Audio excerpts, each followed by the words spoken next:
Si sentono ridotti a meri esattori o quasi, ma sono pronti a restare per fare fino in fondo la loro parte a servizio dei cittadini. Si festeggia nel veneziano la festa della Repubblica, anche se i problemi di comuni e sindaci restano quelli di sempre. A Roma dovrebbero capire, e spero lo capiranno anche presto, che l'ente che eroga servizi per eccellenza ai cittadini è il comune e le municipalità in questo momento sono quelle che vengono tenute, tra virgolette, meno in considerazione, soprattutto in ambiti di manovre finanziarie. Siamo esattori, quasi semplicemente esattori, così è evidente che non può continuare.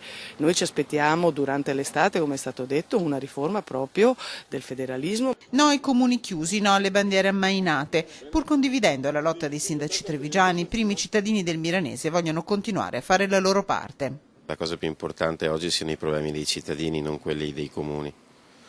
Oggi siamo in una realtà veramente difficile, drammatica, e anche i comuni devono farsene carico e non scaricare tutto su altri enti e su altre istituzioni. Dobbiamo continuare a lavorare anche perché in questo momento l'interruzione dei servizi e l'interruzione dell'attività amministrativa di un comune andrebbe a discapito solo dei cittadini. E adesso si deve guardare avanti, confidando nella promessa riforma dell'IMU e del patto di stabilità e nei due sindaci del governo, Del Rio e Zanonato. Richiesta a cui il ministro Zanonato risponde così. Dobbiamo avere un patto di stabilità che ci consenta di accedere al credito in modo maggiore di quanto possiamo fare adesso.